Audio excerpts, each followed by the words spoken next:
Today I'd like to just talk with us about revelation and discernment on our path of learning. The word revelation in the biblical terms means to unveil, apocalypse. So when something is unveiled, I'd like to spend most of today working with that word really in different ways. How do we unveil things? And also, how do we unveil things in relationship to the two worlds we live in, the apparent duality of the world of senses and the world of spirit? So we would be struggling, I think, to bring these two worlds in our consciousness as one world. That, the world of spirit is only veiled by the world of senses.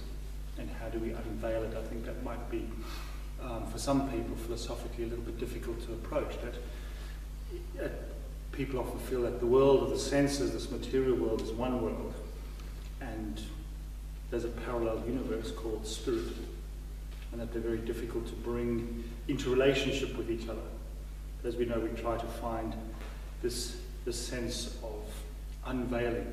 And there are a number of kind of pictures that we can work with, because we could go down the track of thinking that revelation is privileged to people like Muhammad, St. John, people who've kind of earned their way to be able to give great teachings, mythological sacred texts. We don't have to stay there. You could go to the holy rishis with the Vedas, any of the great teachings that we have. You think someone has to have been awakened or initiated like a Buddha to being able to read or hear, to be clairaudient or clear-sighted, to be able to tell people what they see. But the real question then becomes, well, who are they talking to? Who am I talking to? This was Muhammad's great question when the jinn on the mountainside spoke to him. He didn't know who it was that was speaking to him. And so he had a dilemma, basically. We could call it an ethical dilemma or a moral dilemma, a spiritual crisis, that he suddenly understood something of the nature of the causalities of the world around him had become clear within himself. He heard a voice. This voice said, "I'm Gabriel." How does he know? How does he know? He did a test, actually. I don't know if you know how Muhammad tested if it was a true spirit or not. He went to his wife, Khadija, and she said, "Well, close your eyes. And if the voice is still speaking to you," yes, the voice is still speaking to you. And eventually she said, "Well, put your head between my breasts. And is the voice still speaking to you?" And Muhammad said, "Yes, the voice is still speaking to me." And then she said, "Well, it's a true voice then." So this discernment, how, if we take that not necessarily as a physical thing, but where do we go inwardly to discern what I know that I know? And that this is a constructive revelation. So we work with these things throughout our life. We don't have to go too far to know that we know things. When we're standing facing each other, we know things about each other. We know when a person is not quite putting the story quite, they're leaving a little bit out. Just because that's a little bit of an uncomfortable side of the story to tell. And somewhere, we might not know it consciously in our thoughts, but somewhere we know what's going on beyond what's being presented to our five senses of hearing and seeing. We have perceptions. We call them intuitions, extrasensory perceptions. Some people start to see movement auras where they can start to see that what's really going on behind what's being presented to my sensorium. And we start to realize we do actually have senses that we can touch a subtle body or touch more subtle readings of what's going on in front of us. But even so, it's quite veiled. And I'd like to go to some big pictures first, because ultimately we want to come down to this moment where we're standing in front of something and we start to unveil it. We need to unveil nature. We've been told at the moment that nature is not veiled. There's a big body of work also changing in the scientific world. Certainly the last few hundred years is saying it's just matter. There's nothing veiled in matter. Some of that's changing. Some of the scientific research is starting to show actually there are other lawfulnesses, other dynamics at work beyond the mechanics of nature, of the physical world around us. As you know, we've also been exploring this world of artificial intelligence, creation, that people are starting to realize when we put a machine together, it has something within it that's beyond the mechanics of the moving parts of the machine. There's something more there that's not just, it comes into being, so to say. It's almost like the machine has something placed into it that not necessarily thinks like a human being, but is certainly aware and we can become aware of its dynamics. But if we look at this idea of revelation being an unveiling, the apocalypse, the drawing back of the veil, so we can see beyond the initial impression of something, we do have some pictures to work with there. During the Eucharist, when we go into the altar, there is a symbol that we use that is very important, which is the unveiling and the veiling of the chalice. As we move through the process of the Eucharist, we have candles that are lit. Smoke is used to kind of thin the threshold, but at a certain point, everything is unveiled and apocalypse takes place. And we move then into the more mystical side of the Eucharist, which is what we call the transubstantiation, where earthly substance is given another, we could call energy vibration, but given another reality added to it, another layer of reality is connected to things. And when that process is finished and we've gone into a deep, maybe meditative, but even a physical communion with that extra layer of substance, we veil the chalice again. We could say that in the time between the unveiling and the veiling of the chalice, we are taken on a process where our eye, our more subtle perception qualities, which we could call a spiritual eye or spiritual ears, as we know in books of the sacred text, they say those who have ears to hear, let them hear. So we can hear physically, but we might be able to also hear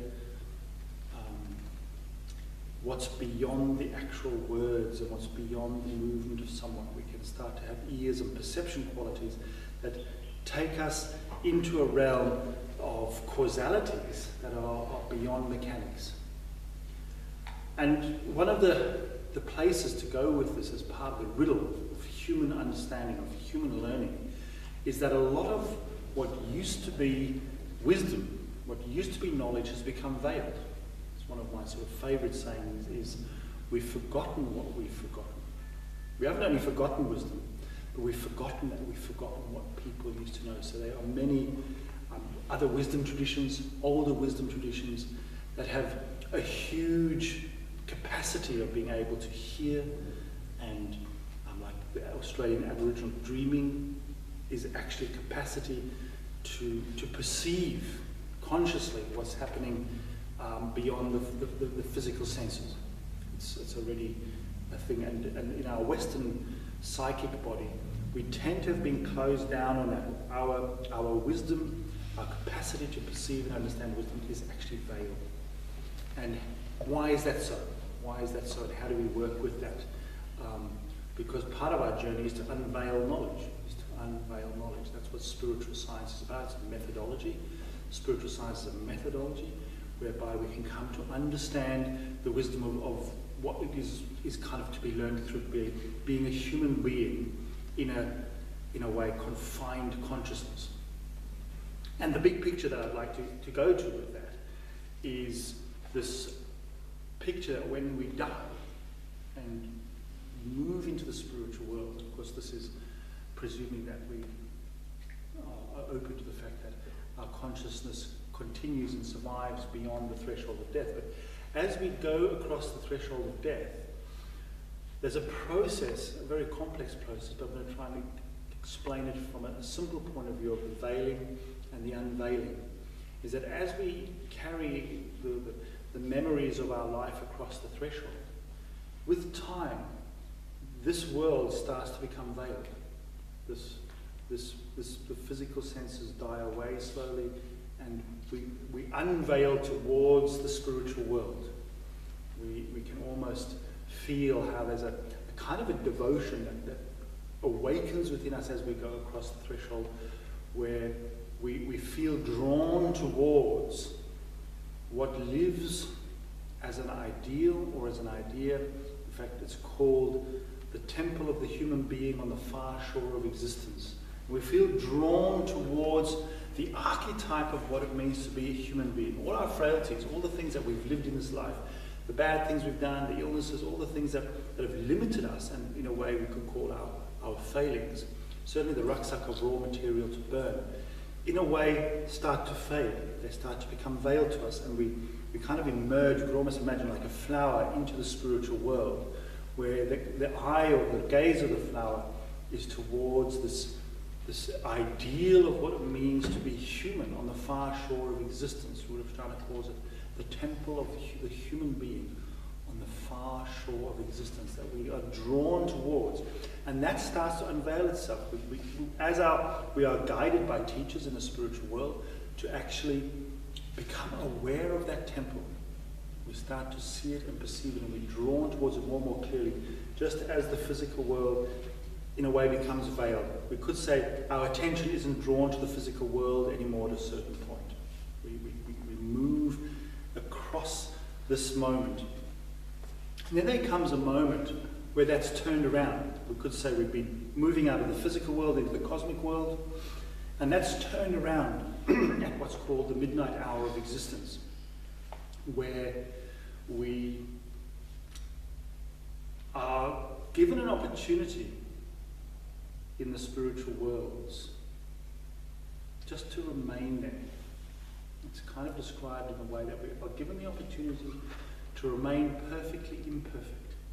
So we've come a certain point in our development, and we could just stay there and not develop anymore. That however we are at that point, will become perfect. Even if the imperfections will become unchangeably perfect. And we kind of get tempted to turn our attention away from this ideal of the human being and move into a plane where we would just feel harmoniously perfect, and in a way not have to look at how our imperfections could be changed. And at this moment we are given the picture then that the great leaders, the great positive leaders in the spiritual world, in a way pull us back. They throw a veil over us. They throw a veil over this temple, and they turn our gaze back towards the earthly existence. And this ideal of the human being starts to become veiled again to us, and our eyes start to open towards the physical world, the world where we're going to live our next incarnation. And so we start to see that, of course, we can go through all the difficulties and the levels of complexity of preparing another incarnation, but I don't want to go into that detail today. I just want this direction, this veiling and unveiling picture to become clear for us, in that as we start to then move, we feel this pull of our parents, this love for the earth again, this pull of our parents, and we start to develop eyes that literally in the embryology become physical eyes to unveil the physical world again. But we start to look through the generations towards our next incarnation. It's a real love towards all the various things that we will need to start doing. That becomes like a revelation. It's a revelation of the physical conditions of our next incarnation. And we start to develop an eye, an unveiling of our eye towards what physical, family, location, age kind of conditions for our next embodiment will be. Which then ultimately in the embryonic phase, we build the body. that rebuilds these eyes, rebuilds these various organs of sensation, to be able to actually meet that which we've been revealed through our dreaming of our next incarnation, we should say. And so we stand then now here in this incarnation, and behind us is veiled. You know, there's probably very few of us who can say, yes, I remember all my pre-birthday decisions, and I can remember. Some people can remember conversations of pre-birth arrangements. And certainly when we meet people, we start to get inklings. I know you. Why do I know you? Or, you know, whether it be a positive meeting or like, I don't actually want to talk. You know, this immediate sense of, this is going to be difficult. This meeting is going to be difficult. We already feel that that's the beginning of an unveiling. That there are actually moments of knowing where these meetings, the moment of meeting someone, can become a way of starting to read what it is that lives between us, this other reality. And how do we work with that more clearly? So revelation at a certain level is meeting people and finding a way for us to unveil the conditions that live between us. We could say to understand the karma that lives between us. And it's not always going to be pleasant. It's not always going to be difficult. It's not always going to be horrible. And it's not always going to be pleasant. It's not harmonious, these things. And that's a little bit why it's unveiled. I mean, why it's veiled is because if we knew the lesson that was to be learned, it wouldn't be that hard to learn the lesson. You can only learn a lesson by going through it. If I meet you, and I know what it is that we have to sort out, but we'll sort it out and move on. So we could say, well, why, you know, if reincarnation exists, why do we not know about the karmic conditions? Because part of it is that we have to, in order to be able to work through these situations, we have to, in a way, have everything veiled for us, because we have to take it right down into our individuality. At this point, I'd like to read to you a paragraph written by Rudolf Steiner in his Knowledge of the Higher Worlds about the guardian of the greater threshold, the greater guardian of the threshold, in relationship to what we call the immortal or the undying spiritual world, and this confined reality of being a cut-off individuality where everything that I would think is my knowledge or my knowing of guidance in my life is encapsulated in this tiny little body. And I struggle to really touch that guidance. I really struggle to touch that guidance.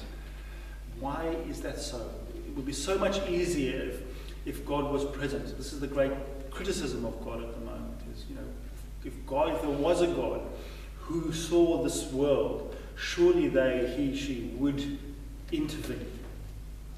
But there's silence.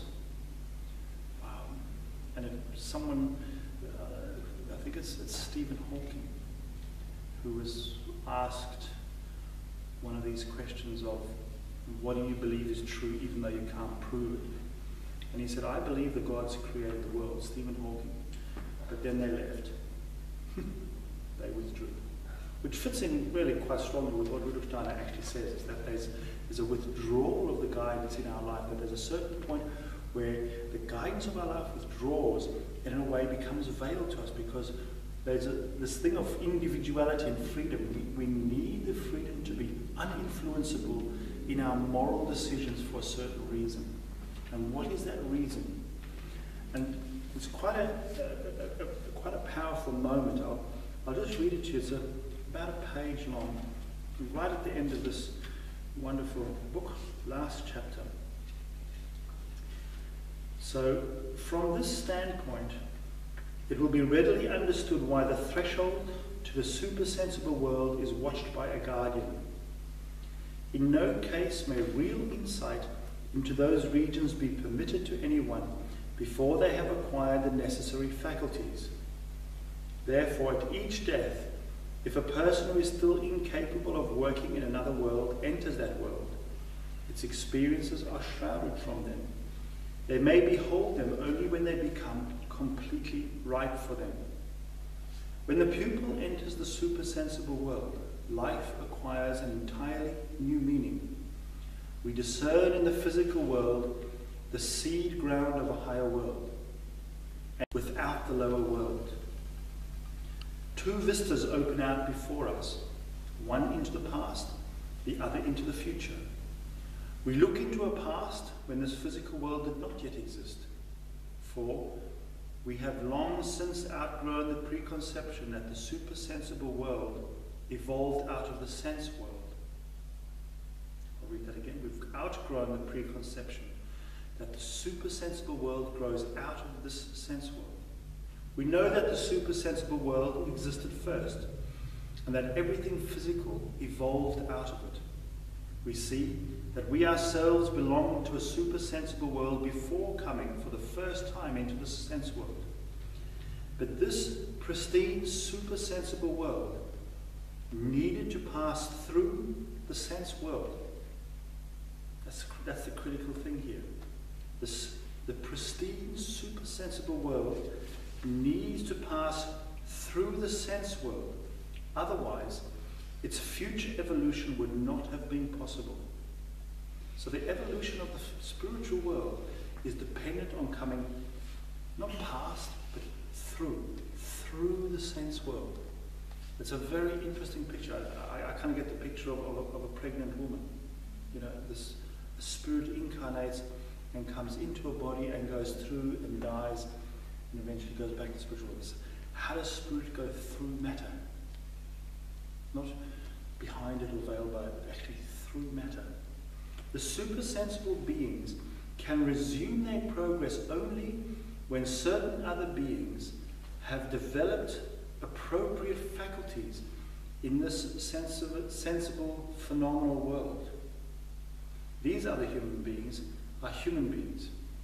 As they now are, with their present mode of life, they have sprung from an imperfect stage of spiritual existence and are being led, even within this stage, towards that fulfillment which will make them fit for further work in the higher world. And here a view into the future opens out. It points towards a higher stage of the supersensible world, a stage that will be enriched with fruits brought to maturity in and through the sense world. The sense world as such will be overcome, but its results will be incorporated into a higher world. Disease and death in the sense world are thus explained. Death is nothing else than the expression of the fact that the supersensible world, as it once was, reached a point from which it could not progress by itself. This is really confronting stuff if you sort of people think, you know, God is almighty, all eternal, all loving, eternal, never dies. No. The spiritual world got to a point where out of its own substance and vitality, it couldn't progress any further. It had come to a stalemate. In the Vedic cultures, that's known as the Kali Yuga, where the Asuric powers and the divine powers come to a stalemate in their energy. And Kali has to come in riding on the tiger and cut off all their heads to open the energy again. This is this moment of going through the nothing of the dark age, so to say. We feel ourselves. I know we also say, well, we're coming out of the dark age, but we still feel the impact of the dark age, because how many of us can say, I feel completely like I've got this process of the Spirit going through me. So a universal death would inevitably have overtaken it if it had not received a new influx of life. And this new life has become a battle against universal death. Out of the remnants of a dying, inwardly rigidifying world, the seeds of a new world came to flower. That is why we have death and life in the world. The dying parts of the old world still cling to the seeds of the new life that were indeed their offspring. This comes to expression most clearly of all in the human being. We bear in our sheath what has been preserved from that old world, and within the sheath is formed the seed of the being who will live in the future.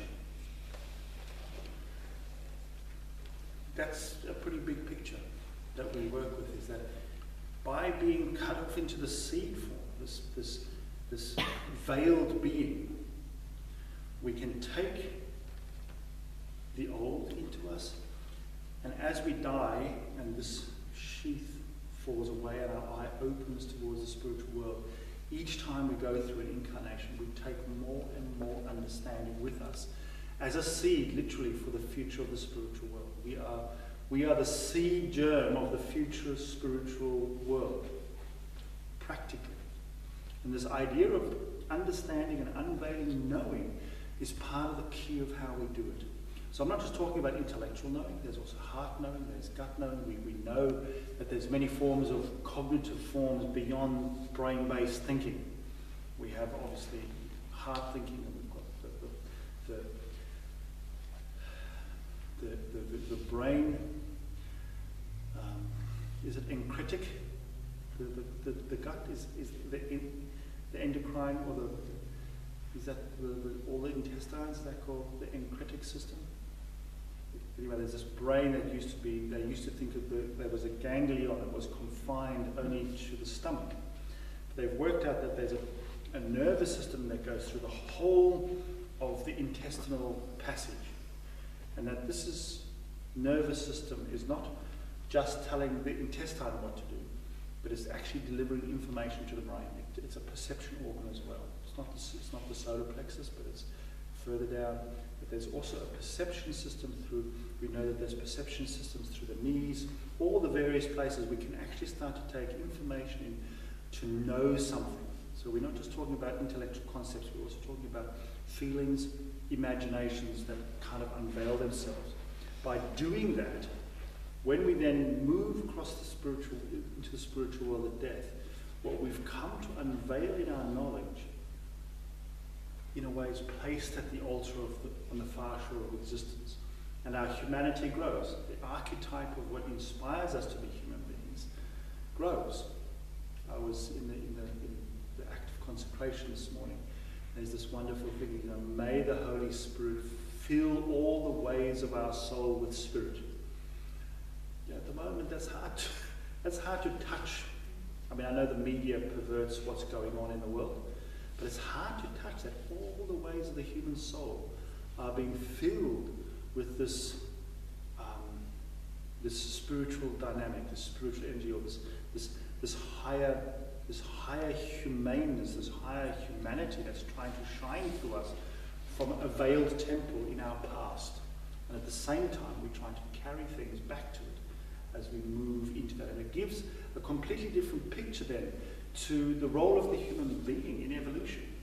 And yes, that's anthropocentric, and that's a big no-no these days, is that people don't want things to be special because of the human being's role, mainly because, well, we haven't done such a good job of it. I think it's quite embarrassing to be a human being at the moment. And so people don't want to. I know a man who's writing a PhD on, he's the ex-Archbishop of Canberra, and he's writing a PhD on the one apostolic church. And he's really pushing, saying we can't have an anthropocentric answer anymore. It has to be, nature, we're all just part of nature. So very indigenous, which is very true. But what is the role of the human consciousness in that? And especially because we are veiled. We are veiled beings. It's only in that veiledness that we can germinate, literally wrestle with wisdom. And the way we wrestle with that wisdom, interestingly enough, isn't necessarily only with meditation and turning to the spiritual world. From what I can hear is that we actually need to wrestle with the phenomenon of otherness in the physical world. So by facing another person and saying, who are you? We could almost try to develop that pastoral question beyond what ails you, but what have we to do with each other? We've been working with that here over the last weeks, is how do I really stand there and allow this person to actually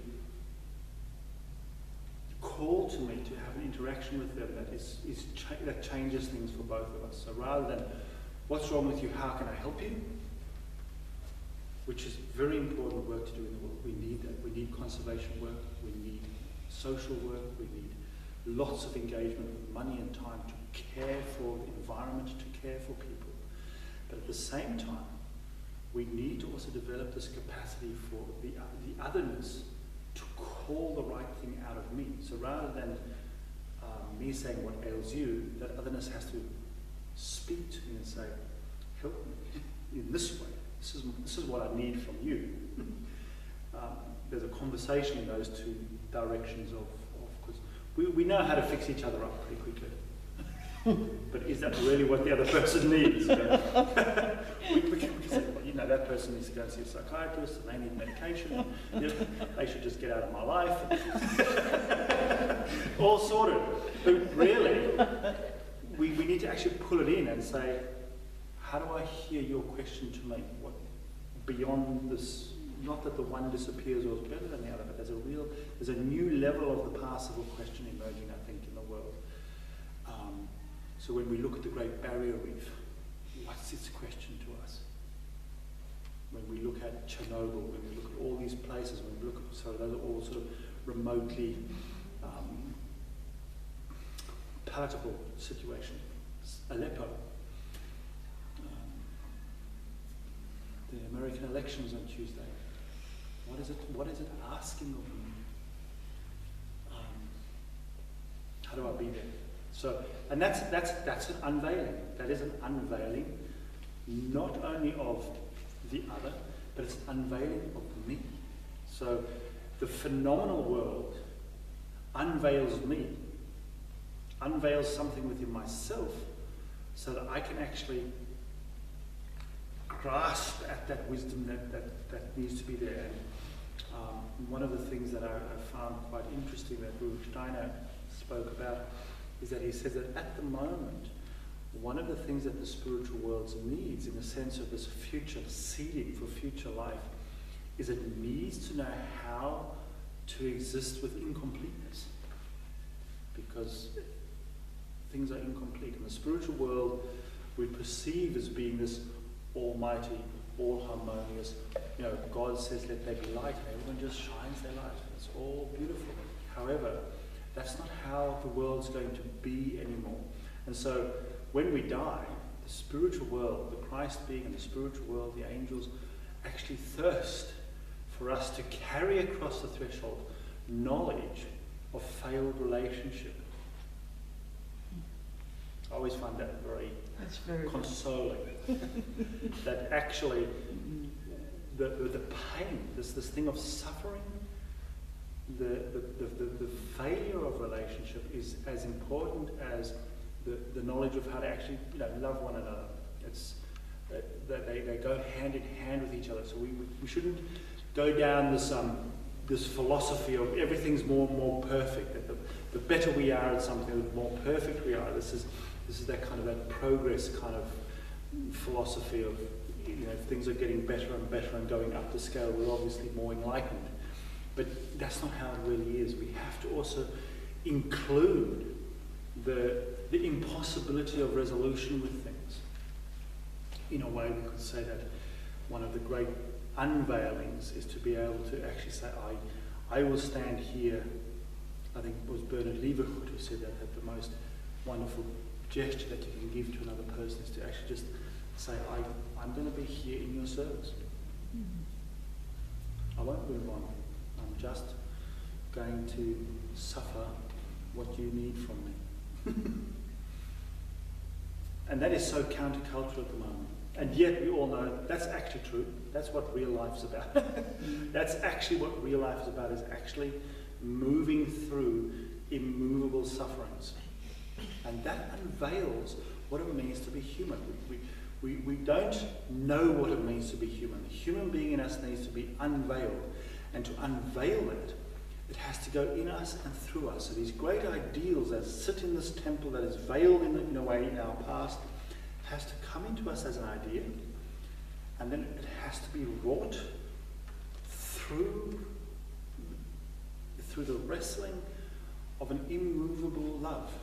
Immovable, not because, but this thing of, there are just certain things that this is who you are. This is, you know, this is as good as it gets. This is as good as it gets. And I'm going to do that. Is something is really profoundly unveiling of our humanity. And I suppose we can then go back to the questions of revelation, is when I get the idea of what I'm going to do, how do I know that that's really within my task to do that? Because there'd be a lot of situations that we'd be called just to sit with. You know, we sit with the American people right now in this election. Is that really my task? Shouldn't I be sitting with the people of Syria or, you know, Indonesia with the fires? There's so many people, there's so many situations. Which one is mine to hold? Is there a discernment of that? What's the calling within me? How do I learn that calling? So, one of the ways that we can do that is when it comes to knowing more than what we know, which is what we would call revelation or grace. So grace streams in, this knowing. The counter question or the balancing question with that is we could just run with it and eventually possibly land up hospitalized as a raving lunatic because we just become this channel of revelation. But how do we temper that? And I think the way we temper that is by building this thing of spiritual discernment. It's one of the most difficult things today because being so isolated in our individuality, we think that what we think is true. You know, I mean, what I think is right, what you think isn't. Because I'm so connected to what I think and I'm so connected to my feelings. I mean, I don't know how many standoffs you've had with people because it just doesn't feel right. Yeah? I just know in my feeling this isn't right. And sometimes you're right about that and sometimes you're not. So we become very attached to our perceptions of things. And when I open myself up to another perception, how do I let that in? How do I let another perception in? And one of the ways of doing that is to actually work with people's other teachers' insights. A prime example that we would follow would be allowing the teachings of someone who already has revelation, who we trust as beings that we kind of know who they've been speaking to. So someone like Rudolf Steiner, but there'd be many mystics that we could choose and say, I trust that this person knows who they were speaking to when they had this revelation. And read and allow that style of language, that style of perceiving to imbue me, and that I can then verify it for myself. So spiritual science or revelation doesn't work any differently to normal science, actually. I mean, normal science works like that. You have a set of facts, and you keep verifying it. In the spiritual world, you can have a set of facts that aren't empirically verifiable, but through repetition and through perception and through integrating it in these other levels of cognizing, we can come to stand upon certain understandings of how it is. And then when new ideas come in, it creates a vessel in a way. It creates a vessel of perception. So our knowledge becomes a vessel of perception itself because this new idea resounds with it or it doesn't resound with it. So one of the ways that I work with that is I work at the altar, and if I have an idea, I let it resound with what I meet in the sacrament. And some of the stuff doesn't resound, and so I go, I better just double check this. So I just think that one again, because it doesn't actually have even if it's not exactly the same sound, but it might have a harmonic with it. It might be something slightly different, but it sits in a harmony with it, where other things jar. And you go, no, I'm not sure about that. And we start to learn that we do actually have a discernment. Kinesthetics actually know this, that your body actually knows when something's right or not. Your muscular system changes, becomes weaker or stronger, depending on if that picture is true. And truth itself starts to shift as well. So we have all these kind of pictures around revelation and our own learning, that we build our knowledge by building a vessel out of other people's teachings, but then our own experience and our own insights that come to us, I think, through the physical engagement of the phenomenal world around, can sit in a harmony with that. And that's what I would call spiritual discernment. If we just let insights flow, and we don't have a vessel or a way to order them through some kind of discernment, I think we would start going a little bit offbeat. And I think you may yourself know that when you read certain books, certain spiritual books, or listen to certain spiritual teachers, it goes yes, yes, yes, no. Yeah. Yes, yes, yes, yes, yes, yes, yes, yes, yes, and then no, not there. I'm prepared to go to this part. And so we expand our knowledge by talking to each other. We also expand our knowledge by allowing the questions of what comes to us through social engagement with the world. You know, what we have this thing of, well, I don't know what I need to do in the world. The opposite of that is the world will tell me what I need to do. The world will tell me where I need to be in a suffering love. That's, you know, an immovable suffering love with people, in service of that unveiling. And so this idea of unveiling, we unveil certain things into our process through matter, so that we can unveil them in the spirit. But then when we are unveiling in the spirit and coming back to the earth, we start to unveil it the other way. So there's this veiling and unveiling that goes on all the time, so that an individual person, and I think this is part of the key of things, is that we find that things can only be carried into the future seed form in the vessel of a personality. So there's this interesting lecture that Rudolf gives about original grace. He says one of the teachings, or one of the realizations about the importance of the Christ being, was that the Son being became personality in Jesus. The historicity of all the individual stories are important, but that's not the major function. The major function is to realize that spirit became a personality, and now personalities, as in us, need to include spiritual knowledge and carry it across the spiritual world in the sense of building a future, an unveiling of a future humanity, which then inspires us through incarnation. So there's this incredible journey of going up into the spiritual world with knowledge and bringing it back down into matter, and then gaining knowledge and carrying it back up. There's this constant seeding and flowering of the future evolution. But I suppose the unveiling is the key of this is that the evolution of spirit is because it needs to be veiled in matter and given a new life and new content through the husk of an individual human being, and released into the spiritual world after death. So that's kind of a little bit where I wanted to go for this talk. We could probably turn that off and have a little bit of a